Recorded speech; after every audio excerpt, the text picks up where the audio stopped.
Ce véhicule est devenu peu à peu très populaire, figurant parmi les meilleures ventes de VE en Europe, surtout en Allemagne. Un concurrent sérieux pour la Tesla Model X et parent des VW ID4, ID.5. Mais est-ce que le Škoda Enyaq, dans sa version mise à jour, est vraiment le meilleur choix? Nous allons le découvrir et vous dire tout sur les modifications avec la carrosserie SUV, mais aussi avec le coupé et aussi la version Sportline. Look sportif, mais aussi les versions de base. Allons à l'avant, la ligne Sport qui a une partie inférieure plus sportive. Et vous pouvez voir ici qu'il y a aussi un nouvel élément de design spécial dans la partie inférieure de ce pare-choc et aussi des prises d'air ici sur le côté, de vrai pour réduire les turbulences de vent dans les passages de roues parce qu'ils ont travaillé sur l'aérodynamisme du véhicule. Maintenant à 0,245 pour le SUV et même 0,225 pour le coupé. Donc la version coupée, maintenant la plus aérodynamique, mais la plupart des gens choisissent en fait le type de carrosserie SUV. Oui, c'est le choix plus classique. D'abord, un nouveau design de Škoda avec un lettrage sur le capot et ils ont remplacé le logo par cela. C'est aussi une nouvelle langue de design en général pour être un peu plus simplifié d'une part. D'autre part, plus de jeux de lumière, ici en option LED matriciel. Et puis, vous avez aussi cet élément de design segmenté ici. La base serait juste une bande lumineuse, plus simplifiée, et vous pouvez également obtenir ici cette partie centrale illuminée. Ainsi, elle semble en effet très différente du modèle sortant. La longueur est de 4,66 mètres ou 183 pouces. Donc oui, cela dépend du marché et de la définition, compacte ou de taille moyenne. Jantes allant de 19 à 21 pouces. Ici, ce sont les 21 pouces. Style cool et vraiment massif, absolument. Il manque selon moi une ligne sportive plus marquée ainsi qu'une étiquette distinctive sur le côté. Ce serait vraiment une belle amélioration. Il devrait y avoir un badge Sportline ici, mais il n'y a rien. Dans la version Sportline, on trouve des rétroviseurs et cadres noirs. C'est très important, en option, obtenir la suspension adaptative DCC. Et avec tous les modèles MEB sur cette plateforme, je vous conseillerais plutôt d'opter pour celui-là parce que vous avez un écart plus large entre le confort et le côté sportif dans les réglages. Il est disponible en propulsion arrière ou en version 4 roues motrices. La version d'entrée est maintenant supprimée. Vous avez donc la 60, la 85 et la 85X. La version de base est en propulsion arrière avec un 0 à 100 de 8,1 secondes, alors que les versions 85 atteignent le 100 en 6,7 secondes, que l'on choisisse la propulsion arrière ou la transmission intégrale. Attends une minute, comment est-ce possible? Tu as un moteur électrique, un autre en plus à l'avant, et pourtant le chiffre d'accélération est le même. Il limite un peu ce pouvoir intentionnellement, parce qu'il y a eu, vous savez, la version RS avant, la version VRS, et il y en aura encore une autre. Celle-là sera la plus rapide, et Škoda ne veut pas s'engager dans cette compétition de performance, étant une marque familiale. Oui, tu peux comprendre cet argument. Cependant, je pense que si tu choisis la version surmultipliée, il devrait y avoir un certain gain d'accélération. Je pense que la version 85 avec grande batterie et propulsion arrière est un choix particulièrement judicieux. Bientôt plus sur les batteries. D'abord, le design et une grande écriture. Donc il s'éloigne du logo, plus vers les lettrages, et ensuite Enyaq ici sur le côté gauche. Et dans la version finale, comme c'est la toute première qui a été construite ici dans la Sportline, vous auriez alors l'insigne Sportline juste ici. Ici donc cela manque car ce n'était pas encore produit, et la seule chose que je critique ici à l'arrière est encore une fois ici pour l'aérodynamisme.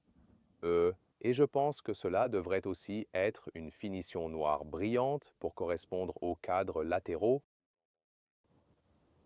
Batterie et recharge, la petite batterie à 59 kWh net et la grande à 77 kWh net. Donc, avec la batterie plus grande, nous pouvons au moins espérer, même avec un trajet autoroutier à haute vitesse, atteindre 400 km ou 250 miles. Avec les nouvelles modifications aérodynamiques et une conduite modérée, vous pouvez probablement atteindre 500 km ou 300 miles d'autonomie, selon le profil de conduite. Recharge toujours à 11 kW en AC. En DC, les pics peuvent varier. La version de base a un pic important d'environ 165 kW. Puis le modèle 85, la version à propulsion arrière, a un pic de 135 kW et le modèle 85X atteint 175 kW pic. C'est étrange, et cela diffère car même ici, dans la version avec la grande batterie, ils utilisent différents fournisseurs avec une chimie de cellules différente. Ainsi, le résultat final demeure assez similaire. J'aimerais donc que s'ils améliorent le véhicule, ils ajoutent peut-être aussi un coffre avant. Oui, mais il n'y en a pas, donc c'est juste pour le remplissage du liquide lave-glace. Je veux dire, le capot n'est pas si grand et ils utilisent l'espace. Vitesse max d'ailleurs, bam, 190 km à l'heure ou 112 miles par heure. Ici pour les 85 versions. Les versions d'entrée de gamme seraient uniquement à 160 km à l'heure. Ensuite, les indicateurs ici à l'avant, vous pouvez voir qu'ils ont remplacé les feux de jour sur le côté. Au fait, cette belle couleur ne s'appelle pas Thomas Blue. Le nom Škoda est bleu course, mais je pense que c'est vraiment un excellent choix. Et oui, je dirais que c'est ma couleur préférée pour ce véhicule. Et vous, qu'en pensez-vous? Regardons les indicateurs arrière. Comme je l'ai mentionné, il y a le LED Matrix ici, en option pour ce véhicule. Et puis, nous avons aussi les clignotants arrière en cascade. Et oui, cela s'accorde bien avec un look tridimensionnel agréable ici. Et quand je m'approche du véhicule, il y a aussi ce jeu de lumière qui s'intensifie un peu. Oui, c'est plutôt sympa, non? Et aussi, quand je ferme le véhicule, alors. Nous avons cette animation, et à l'arrière, je pense, encore plus cool. Regardez ça, comment ça se déroule ici pour l'accueil et le revoir. Et voici à quoi ressemble la version normale du SUV Enyaq. Si vous ne choisissez pas la ligne Sport, vous aurez toujours le contraste argenté juste ici. Ça commence déjà dans la partie inférieure par ici.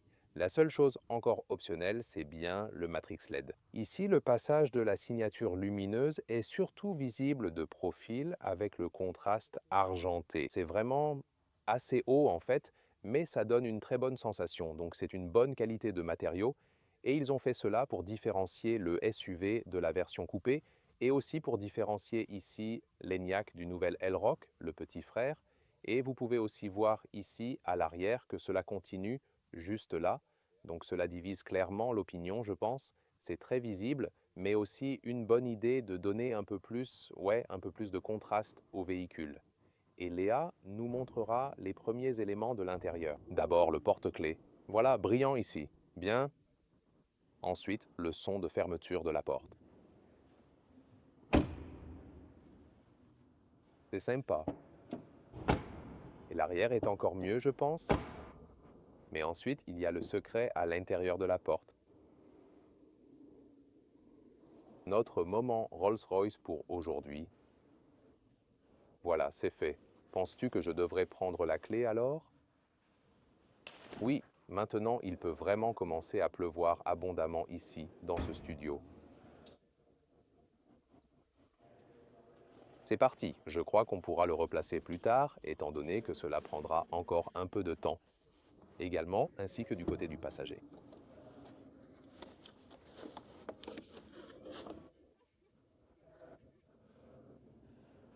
Peut-être réemballer ça ou quelque chose. Oui, tu vois.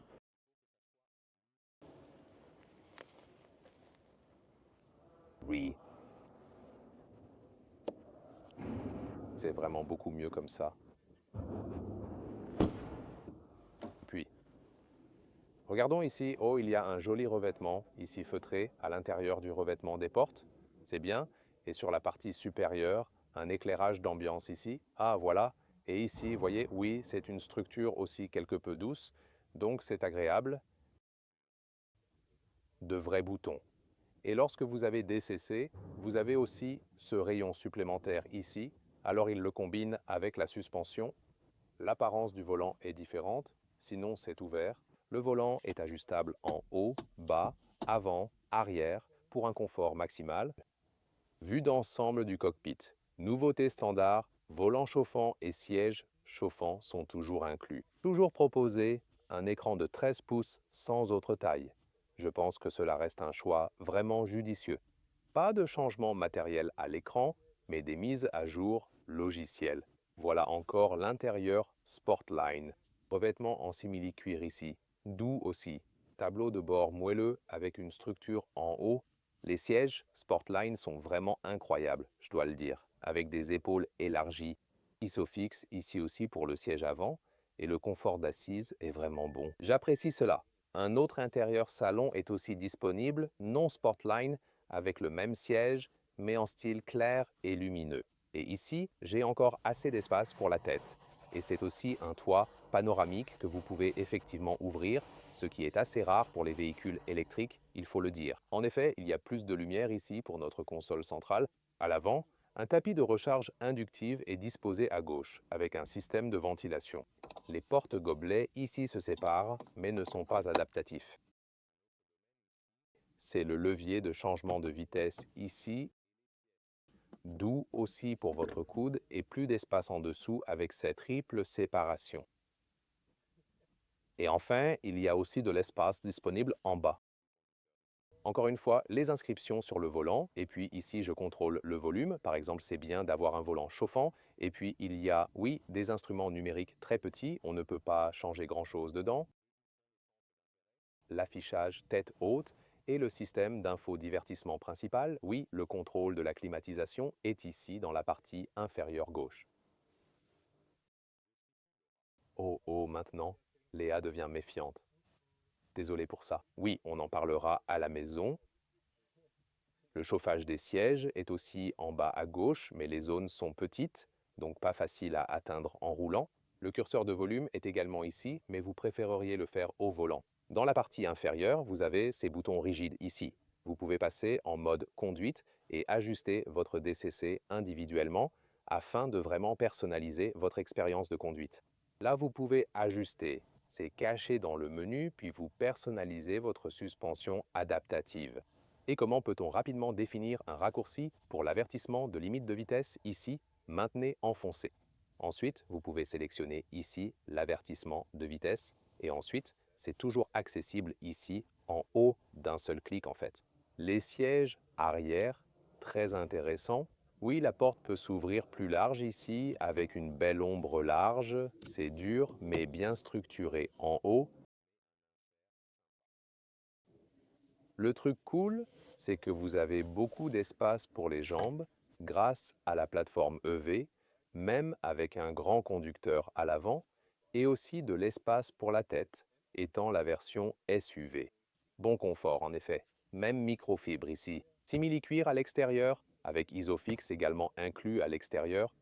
Rabattez celui-ci ici pour des porte-gobelets ou bien utilisez celui-ci ici comme une trappe à ski. C'est aussi possible.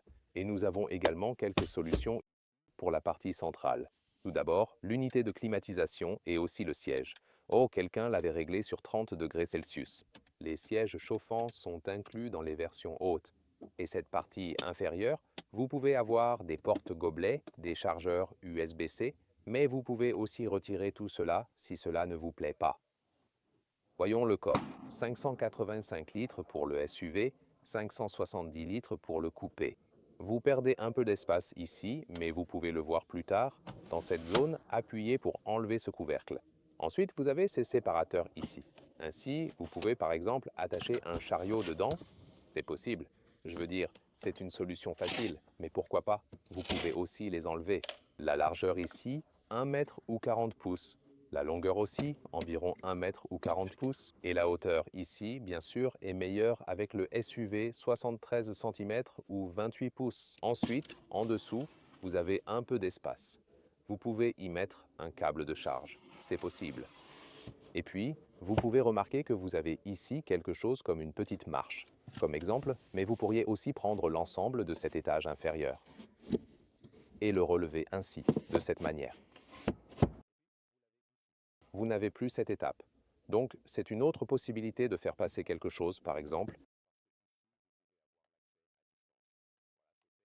Et puis, la longueur totale est d'environ 185. Enfin, nous rangerons également un câble ici, sur le côté. Et aussi, un crochet de remorquage rétractable. Voilà, semi-automatique, tire encore. Maintenant, un rapide coup d'œil à la version coupée. Enfin, jetez un œil à ce pare-choc inférieur ici. Même s'il n'est pas en version Sportline, il ressemble déjà vraiment à une Sportline dès qu'il s'agit du coupé. La Sportline est également disponible pour le coupé. Ensuite, sur le profil latéral, vous avez cette toiture descendante qui est, oui, vraiment très sympa. Donc, c'est certainement un look différent et c'est aussi mieux pour l'aérodynamisme, en effet. Ici, vous avez aussi des cadres brillants autour des portes. Si vous n'avez pas la ligne sport à l'arrière, un look plus lumineux avec le lettrage. Il y a toujours un contraste noir ici, et naturellement, un look arrière différent juste là. Lequel préférez-vous, coupé ou SUV classique? Dites-le moi en commentaire. Il y a un intérieur que j'aime encore plus que le Sportline, et c'est l'intérieur lounge, comme vous pouvez le voir juste ici. Même ici sur le tableau de bord, on trouve que cela est vraiment très plaisant au toucher. Je passerai probablement ma journée entière à caresser ce véhicule. Les sièges conservent la même forme que précédemment, avec simplement ici la microfibre grise. Il y a un peu de verre à l'arrière, mais c'est en effet assez subtil. Prenons-le ainsi. Donc je pense que cela crée une atmosphère vraiment plus lumineuse et plus fraîche. Mais cela, c'est vraiment remarquable. Eh bien, il vous faut simplement choisir une couleur extérieure qui s'accorde bien avec le style de cet intérieur. Oh oui, c'est le coupé d'ailleurs, et celui-ci a un toit panoramique en verre fixe, donc pas ouvrable. Oui, bonne observation, c'est aussi une différence. Et ici, le coupé à l'arrière, eh bien, vous avez toujours le toit en verre fixe. Mais ici, oui, je veux dire, c'est un peu plus proche quand vous mettez votre tête en arrière. Donc le SUV a un peu plus d'espace pour la tête et le coffre. Et c'est plus ou moins pareil, juste qu'ici, c'est un peu coupé ici. Donc on perd un peu en hauteur de cette manière. Mais vous voyez, les différences restent plutôt minimes. Voici ici la copée avec la ligne sport. Donc nous avons aussi le lettrage en noir. Et sur le côté, nous voyons des coques de rétroviseurs noirs et des cadres noirs autour des fenêtres. Avec le coupé, vous avez cette ligne de toit tombante et plus sensuelle. Et dans ce cas, avec une couleur rouge très vive, rouge velours est en fait le nom de cette couleur. Prix environ 45 000 livres, 50 000 euros. Avec quelques options supplémentaires à quelques milliers d'euros, vous obtenez le véhicule tel que nous le voyons ici.